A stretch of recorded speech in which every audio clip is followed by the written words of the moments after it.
Special দিন বলে কথা, ভিডিও না করলে হয়? তো আজ হচ্ছে ভাইয়ের পাকা কথা, মানে আমার দেওর যে তার পাকা কথা। এখানে দেখতে পাচ্ছ আমরা মেয়ের বাড়ি এসে পড়েছি, ওই যে আমার হাজবেন্ড জি। তো এখানে সবাই আদর আপ্যায়ন করার জন্য ব্যস্ত হয়ে পড়েছে। তো এখানে সার্কেল ওয়াইজ আমি তোমাদেরকে সবটা মানে সবাইকে দেখিয়ে দিচ্ছি এখানে দেখতে পেলে, কিন্তু মেয়ের মুখ তো এখন আমরা দেখাবো না।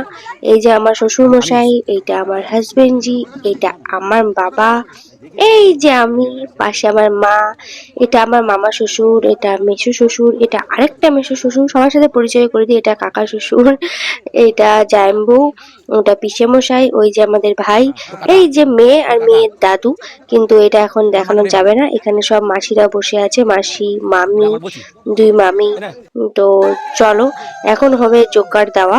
মানে আমাদের কি হয়, ডেট ফিক্সড হলে গায়ে হলুদ লাগাতে হয়, তারপর ধান দুব্ব দিতে হয়, দেন মিষ্টি খাওয়াতে হয়। এটা যে মানে খুব সুন্দর, আমাদের এই বাঙালি রিচুয়ালস গুলো এত সুন্দর, কি বলবো, কিছু বলার নেই। এই যে এটা হলো আমাদের যে পাত্রী, তার মা, আর ওই পাশে যে টুপি পরা দেখছো উনি হচ্ছে বাবা। তো এখানে বিআই বিআইন যেটা বলে, ওদেরকে সব হলুদ মাখাতে হয়। তো এখানে আমার শ্বশুর মশাই মাখাচ্ছে, এখন মেয়ের বাবা মাখিয়ে দিচ্ছে আমার শ্বশুর মশাইকে। খুবই ভালো লাগে এই রিচুয়ালস গুলো। এখানে যারা সামনে থাকবে দেখবে তাদের তো আরো বেশি ভালো লাগবে। তো এখানটায় আমাদের যে পাত্রী, যে আমাদের মেয়ে মানে বৌমা, সে এখন একটু মানে ইমোশনাল হয়ে গিয়েছিল। তো এখানে এই যে দেখতে পাচ্ছ পাশে ব্লু কালার যেটা, সেটা হলো ছোট মামি, পাশে গ্রিন কালারের শাড়ি পরা সেটা মেজো মামি, আর তার পাশে পিঙ্ক কালারের যে শাড়ি পরা সেটা ছিল ছোট মাসি। তো আমি তোমাদের কে সবার সাথে পরিচয় করিয়ে দিলাম।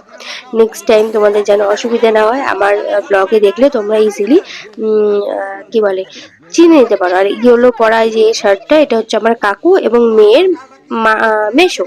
তো মানে একদম কনফিউজিং হয়ে যাচ্ছে চারিদিকে, আমি বুঝতে পারছি। বাট যাই হোক, তোমরা এইসব বাদ দাও। এই যে এখানে আমার বাবা এখন আমার মামি শাশুড়িদের হলুদ মাখিয়ে দিচ্ছে, বেশ ইয়ার্কি করছে, মজা করছে, বেশ ভালো লাগছে। তো এই জিনিসগুলো, ছোট ছোট মুহূর্তগুলো ক্যাপচার করে রাখাই তো মানে কি বলবো, আমার একটাই উদ্দেশ্য, যেন পরে ভবিষ্যতে আমরা এগুলো দেখতে পারি এবং আমাদের খুব ভালো লাগে। এটাই একটা উদ্দেশ্য হচ্ছে ভিডিও করার। তো তোমরা দেখো আর বলো, আর কাদের কাদের এই নিয়মটা আছে সেটাও আমায় জানিও, যে এরকম হলুদ টলুদ মাখাতে হয় নাকি। আমি বেঁচে গেছিলাম কারণ আমি ভিডিও করছিলাম, তাই আমাকে অতটা কেউ খেয়ালই করতে পারেনি। মানে ভিডিও করছি, আমার গালে কেউ হলুদ মাখিয়েছে কি মাখায়নি এটা কেউ অতটা খেয়াল করতে পারেনি। যাই হোক, তো এরপর মেয়ের বাড়ি যখন আমাদের বাড়িতে আসবে, তখনও এই সেম রিচুয়ালসটা হবে, এই মিষ্টি খাওয়ানো, গায়ে তোমার হলুদ দেওয়া বা কিছু। তো এখন হয়ে গেছে অনেক বেলা, আমরা খেতে বসেছি। তো এই ভিডিওটা তোমাদের কেমন লাগলো অবশ্যই বলো।